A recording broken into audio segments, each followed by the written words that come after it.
tangkap tangan di awal tahun 2017, KPK diduga melakukan operasi tangkap tangan terhadap salah satu pejabat MK. Rekan kami Aulia Pani akan melaporkan langsung dari gedung KPK Jakarta.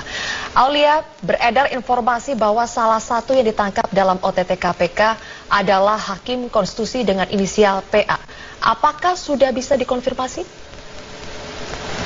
Sampai saat ini kami masih menunggu informasi dari pihak Komisi Pemberantasan Korupsi terkait dengan informasi operasi tangkap tangan yang dilakukan oleh KPK pada hari Rabu kemarin, karena KPK memiliki waktu 1 kali 24 jam untuk menetapkan terduga sebagai tersangka dengan memiliki 2 bukti permulaan yang cukup. Sampai saat ini kami masih menantikan informasi resmi dari pihak Komisi Pemberantasan Korupsi. Namun informasi yang kami peroleh bahwa dari hasil operasi tangkap tangan KPK ini, KPK mengamankan 11 orang dan salah satunya ini diduga merupakan seorang hakim dari Mahkamah Konstitusi yang berinisial PA. Dan dalam operasi tangkap tangan yang dilakukan kemarin, 11 orang ini KPK mendapatkan barang bukti berupa dokumen dan juga sejumlah uang. Namun belum diketahui berapa jumlah uang yang disita oleh pihak KPK. Dan memang penetapan tersangka ini bisa dilakukan oleh KPK setelah pemeriksaan secara intensif 1 kali 24 jam. Berdasarkan informasi yang telah kami himpun juga, Marvin, bahwa penyuapan ini dilakukan berkaitan dengan sengketa undang-undang yang saat ini tengah diuji di Mahkamah Konstitusi. Dan saat ini juga sebanyak 11 orang yang terduga ditangkap oleh KPK ini masih menjalani pemeriksaan secara intensif di gedung baru KPK. Dan informasi yang beredar juga kami dapatkan bahwa KPK juga saat ini akan melakukan penggeledahan di rumah salah satu terduga ataupun yang diamankan yang berinisial PA, yakni di Bilangan Cipinang, Jakarta Timur.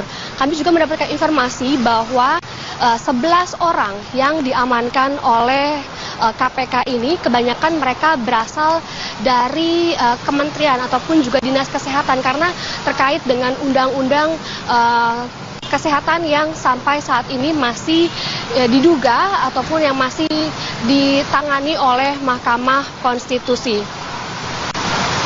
Untuk sementara, Marvin. Baik, dengan Zilvia di sini, terima kasih rekan Aulia Pani atas informasinya. Baik, kita ke informasi lain. Tangkap tangan terhadap 11 orang yang satu diantaranya diduga melibatkan seorang pejabat hakim Mahkamah Konstitusi. Terkait OTT KPK ini, Mahkamah Konstitusi akan menyampaikan keterangan pers. Dan selengkapnya kita akan bergabung bersama Marcelina kita dari gedung Mahkamah Konstitusi Jakarta. Gita, apakah keterangan pers dari MK terkait OTT KPK sudah berlangsung? Marvin, rencananya Mahkamah Konstitusi akan menggelar konferensi pers untuk memberikan keterangan secara resmi atas operasi tangkap tangan yang dilakukan oleh Komisi Pemberantasan Korupsi terhadap salah satu hakim Mahkamah Konstitusi. Namun sampai saat ini untuk konferensi pers yang rencananya akan digelar pada pukul 13 waktu Indonesia Barat ini belum dimulai. Karena sejauh ini dari keseluruhan pegawai Mahkamah Konstitusi tengah melakukan rapat kerja di Cisarua, Bogor. Namun tadi pada pukul 12.30 waktu Indonesia Barat, satu persatu hakim Mahkamah Konstitusi sudah mendatangi Mahkamah Konstitusi, yakni ada Ketua Mahkamah Konstitusi Arief Hidayat serta Wakil Ketua Mahkamah Konstitusi Anwar Usman yang sudah tiba di Mahkamah Konstitusi. Tadi Arief Hidayat, Ketua Mahkamah Konstitusi, sempat memberikan statementnya. Ia meminta maaf atas kejadian penangkapan operasi tangkap tangan terhadap salah satu hakim Mahkamah Konstitusi. Berikut kita dengarkan pernyataan lengkapnya dari Ketua Mahkamah Konstitusi. Saya bisa komentar begini. Ya Allah, saya mohon ampun. Saya tidak bisa menjaga MK ini dengan sebaik-baiknya. Dan saya akan rapat dulu RPH, nanti setelah rapat RPH saya akan menanyakan dari siapa? Ya, gitu ya. Karena saya tidak bisa sendiri, apa yang akan saya lakukan harus seizin hakim yang lain. Tapi ya? Gitu.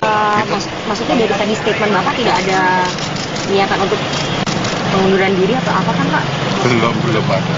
Saya mengundurkan diri juga harus lapor pada yang memilih saya kan, ya. Tapi saya mohon ampun pada Allah dan saya mohon maaf kepada bangsa ini. Mahkamah telah melakukan kesalahan lagi meskipun itu personal, sehingga lembaga ini menjadi tercoreng.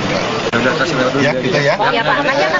Saat ini yang tengah berlangsung di Mahkamah Konstitusi, Arief Hidayat selaku Ketua MK tengah memanggil 7 hakim Mahkamah Konstitusi. Saat ini sudah berkumpul 4 hakim Mahkamah Konstitusi, diantaranya Anwar Usman selaku Wakil Ketua Mahkamah Konstitusi, kemudian juga sudah ada I Dewa Gede Palguna serta Manahan Sitompul, dan saat ini masih menunggu kedatangan dari hakim Mahkamah Konstitusi lainnya, karena nantinya keseluruhan hakim Mahkamah Konstitusi ini akan berkoordinasi lebih lanjut lagi, kemudian menggelar rapat secara internal untuk membahas terkait dengan penangkapan yang dilakukan oleh KPK terhadap salah satu hakim Mahkamah Konstitusi. Nantinya setelah rapat ini digelar dan sudah selesai rapat internalnya, maka Ketua Mahkamah Konstitusi Arief Hidayat akan memberikan keterangan resmi melalui konferensi pers langsung di Mahkamah Konstitusi ini.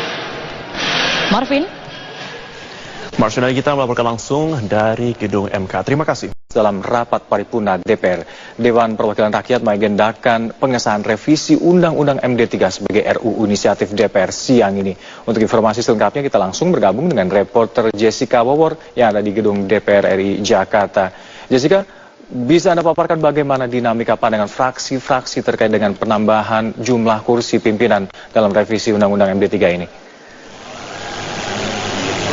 Ya, Alka, sikap fraksi sudah mulai bergeser terkait dengan rencana penambahan jumlah kursi pimpinan baik di DPR maupun MPR dalam revisi Undang-Undang MD3. Hal tersebut tergambar dalam rapat paripurna tadi sebelum rapat paripurna pengesahan revisi Undang-Undang MD3 sebagai rancangan undang-undang usulan DPR. Sejumlah fraksi menyatakan pandangan terkait dengan pemberian kursi pimpinan DPR dan MPR untuk PDI Perjuangan. Seperti misalnya fraksi Partai Kebangkitan Bangsa, fraksi PKB berpandangan bahwa jumlah kursi pimpinan untuk komposisi genap dinilai tidak lazim sehingga nanti akan menyulitkan dalam proses pengambilan keputusan. Hal serupa juga disampaikan oleh fraksi Partai Gerindra. Gerindra berpendapat bahwa penambahan kursi didukung oleh Gerindra, hanya saja untuk rencana penambahan kursi tersebut diusulkan oleh Gerindra tidak hanya diberikan kepada PDI Perjuangan saja, namun revisi memberikan jatah kursi 2 pimpinan masing-masing di DPR dan juga di MPR. Menurut Gerindra, untuk kursi pimpinan DPR diberikan kepada PDI Perjuangan dan Partai Kebangkitan Bangsa. Dan untuk kursi pimpinan MPR diberikan kepada fraksi partai atau fraksi PDIP bersama dengan fraksi Gerindra karena Gerindra beralasan tidak memiliki representasi unsur pimpinan di Majelis Permusyawaratan Rakyat. Berikut menanggapi terkait dengan rencana dan juga pergeseran sikap dari fraksi-fraksi tersebut, PDI Perjuangan menyatakan menanggapi santai adanya pergeseran sikap fraksi dan mengingatkan kepada fraksi-fraksi yang ada di DPR bahwa rencana revisi terbatas Undang-Undang MD3 ini merupakan kesepakatan atau konsensus politik yang sudah terjalin antara pimpinan DPR dan para pimpinan fraksi, sehingga PDI Perjuangan mengingatkan terkait dengan poin-poin pembahasan dan juga poin-poin yang sudah disepakati, mengingat PDI Perjuangan sebelumnya sudah disepakati akan masuk ke dalam pimpinan DPR dan juga MPR. Berikut adalah kutipan pernyataan dari juru bicara fraksi PDI Perjuangan Arya Bima. Ini harus dipahami, kalau ini tidak dipahami hanya sekedar proporsionalitas jumlah untuk saling menambahkan, itu tidak akan selesai. Kalau itu yang dipersoalkan, sekali lagi PDI Perjuangan juga tidak ngongso-ngongso banget untuk mendapatkan kursi itu, karena sebenarnya keinginan PDI Perjuangan saat itu adalah merupakan konsensus bersama untuk optimalisasi kerja DPR, saya kira. Kalau fraksi Gerindra bilangnya nanti kan kalau PDIP masuk 1 doang jadi genap, gitu gimana tanggapan? Ya, soal genap atau tidak itu adalah soal etis atau tidak. Itu kan soal representatif pengambilan keputusan di dalam voting di antara pimpinan. Ini adalah konsensus politik, jadi tidak bicara ganjil genap. Tapi konsensus politiknya mau apa?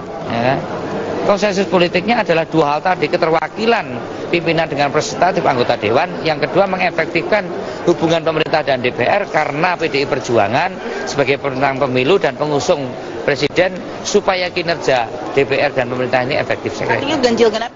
Fraksi PDI Perjuangan sendiri berharap pembahasan revisi Undang-Undang MD3 di Badan Legislasi nanti akan berjalan lancar dan mulus, namun tentunya hal tersebut akan sangat bergantung terhadap pandangan dan juga sikap fraksi dalam pembahasan di Badan Legislasi. Alka. Jessica, terkait dengan sikap fraksi-fraksi yang mulai memperdebatkan soal jumlah kursi genap para pimpinan DPR ini, apakah pembahasan ini nantinya berpotensi akan semakin melebar? Ya, Alka, melihat dinamika yang ada saat ini di parlemen, tentunya sangat memungkinkan akan ada perdebatan dan juga pembahasan revisi Undang-Undang MD3 ini berpotensi untuk melebar. Tentunya jika sebelumnya Badan Legislasi menyepakati hanya akan dilakukan revisi terbatas, 1 kursi untuk PDIP di pimpinan DPR dan juga MPR, namun melihat ada keinginan dari fraksi-fraksi lain seperti PKB dan juga Gerindra bahwa ingin memasukkan unsur atau keterwakilan dari fraksi masing-masing yaitu PKB dan Gerindra di kursi pimpinan DPR dan MPR, kita tentunya akan melihat bagaimana nanti pembahasan dan juga perdebatan yang ada di Badan Legislasi, melihat dinamika yang ada tentunya dan sikap masing-masing fraksi, kemudian juga bagaimana fraksi Nasdem menyatakan bahwa sebaiknya revisi Undang-Undang MD3 ini dilakukan harus mengutamakan kepentingan rakyat dan tidak hanya mengutamakan kepentingan kelompok tertentu atau partai politik tertentu. Tentunya kita melihat ini masih ada potensi untuk pelebaran pembahasan dan juga revisi Undang-Undang MD3 tidak hanya terbatas dan juga tidak hanya berpatokan pada 1 kursi pimpinan DPR dan juga MPR untuk PDI Perjuangan sebagai partai pemenang pemilu. Alka. Baik, Jessica Wawor melaporkan langsung dari gedung DPR RI Senayan, Jakarta. Terima kasih.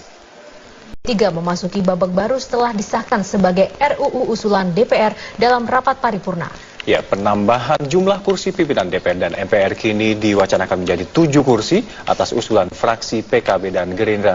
Untuk perkembangan informasi terkini kita akan bergabung dengan Jessica Wawor langsung dari gedung DPR RI Senayan, Jakarta. Jessica, bagaimana tanggapan fraksi dan internal DPR terkait dengan usulan pimpinan DPR menjadi 7 orang ini? Ya, Alka, tanggapan fraksi dan sikap fraksi sendiri beragam menanggapi adanya rencana penambahan jumlah kursi pimpinan DPR maupun MPR melalui revisi terbatas Undang-Undang MD3. Jika sebelumnya dalam rapat Badan Legislasi akhir tahun lalu memutuskan hanya akan dilakukan penambahan 1 kursi pimpinan di DPR dan juga MPR yang akan diberikan kepada PDI Perjuangan sebagai partai pemenang pemilu, namun nyatanya dalam waktu beberapa pekan terakhir sikap fraksi sudah mulai berubah, diwacanakan atau diusulkan akan dilakukan penambahan jumlah kursi pimpinan 2 masing-masing untuk DPR dan juga MPR. Artinya nanti berkembang akan ada 7 pimpinan DPR 7 pimpinan masing-masing DPR dan juga MPR. Menanggapi rencana dan usulan dari fraksi Partai Kebangkitan Bangsa dan juga fraksi Gerindra tersebut, sejumlah fraksi menanggapi seperti misalnya fraksi PKS. Tadi Ketua Fraksi PKS Jazuli Juwaini menyatakan bahwa penambahan jumlah kursi pimpinan PKS pada dasarnya menyetujui apapun yang menjadi keputusan dari sejumlah fraksi yang ada di DPR pada saat pembahasan nanti. Namun fraksi PKS menyarankan bahwa revisi Undang-Undang MD3 yang diputuskan akan direvisi secara terbatas, artinya hanya akan ada penambahan jumlah kursi pimpinan di DPR maupun MPR. Ini benar-benar dapat bisa mengefektifkan apa yang menjadi kinerja dari DPR sendiri. Kita melihat saat ini komposisi pimpinan DPR ada 5 pimpinan DPR dan juga 5 pimpinan MPR, namun masih banyak kritikan yang terus datang ke internal DPR baik dari kinerja yang dilakukan melalui fungsi legislasi, pengawasan maupun anggaran. Dan fraksi-fraksi tersebut mengharapkan tentunya penambahan jumlah kursi pimpinan ini benar-benar dapat bermanfaat dengan kepentingan publik dan juga bersinggungan langsung dengan kepentingan rakyat. Hal serupa juga disampaikan oleh fraksi P3. Tadi Sekjen P3 Arsul Sani menyatakan bahwa penambahan jumlah kursi pimpinan ini diharapkan nanti tidak hanya mengakomodasi PDI Perjuangan saja sebagai partai pemenang pemilu, namun bisa dilakukan untuk bagi-bagi dengan partai lain. Artinya apa yang menjadi usulan dan juga akomodasi dari partai lain seperti PKB dan Gerindra mampu ditampung dalam rapat Badan Legislasi nanti. Berikut kami hadirkan kutipan pernyataan dari Ketua Fraksi PKS menanggapi penambahan jumlah kursi pimpinan dari semula 6 menjadi 7 kursi pimpinan masing-masing DPR dan juga MPR. Adalah bahwa revisi itu sudah disepakati di paripurna bahwa itu akan direvisi.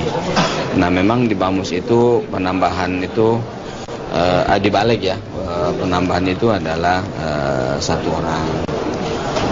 Kemudian banyak muncul diantaranya di teman-teman dari fraksi PKB yang kemarin juga di paripurna menyampaikan instruksinya ada penambahan supaya ganjil. Menurut saya sih tidak ada masalah ya ganjil, karena mungkin ganjil akan lebih bagus dalam mengambil keputusan. Tetapi andaikan ditambah satu juga buat fraksi PKS tidak ada masalah. Ya, perdebatan mengenai penambahan jumlah kursi pimpinan dalam revisi terbatas Undang-Undang MD3 ini tentunya akan sangat bergantung melalui lobby-lobby fraksi dan juga komunikasi antar fraksi yang nanti akan dibangun dalam rapat dengar pendapat bersama dengan pemerintah maupun rapat pengambilan keputusan di alat kelengkapan Dewan yang ditugaskan akan membahas revisi Undang-Undang MD3. Alka. Ya, Jessica, terkait dengan mekanisme selanjutnya yang memang harus dijalani, apakah pembahasan revisi ini nantinya berpotensi untuk melebar? Melihat dinamika yang ada kemungkinan dan bahkan sangat terbuka ruang pembahasan revisi Undang-Undang MD3 ini akan melebar. Namun setelah ada pengesahan revisi Undang-Undang MD3 sebagai rancangan Undang-Undang Inisiatif DPR, saat ini DPR masih menunggu surpres, sehingga jika surpres dari pemerintah sudah turun dan sampai ke DPR, nantinya pimpinan DPR akan menugaskan alat kelengkapan Dewan untuk membahas substansi dan konten maupun pasal-pasal mana saja yang nanti akan direvisi dalam revisi Undang-Undang MD3. Namun melihat bagaimana dinamika dan juga keinginan-keinginan sejumlah fraksi, seperti tadi sudah ada keinginan fraksi PKB dan juga fraksi Partai Gerindra, ini kemungkinan revisi Undang-Undang MD3 pembahasannya bisa saja melebar. Apakah nanti akan ditambahkan jumlah kursi 2 untuk DPR atau hanya akan ditambahkan seperti kesepakatan awal 1 kursi untuk mengakomodasi PDI Perjuangan sebagai partai pemenang pemilu? Kita masih akan menantikan bagaimana pembahasan revisi Undang-Undang MD3 di Badan Legislasi. Alka. Baik, Jessica Howard, terima kasih melaporkan langsung dari gedung DPR RI Senayan, Jakarta.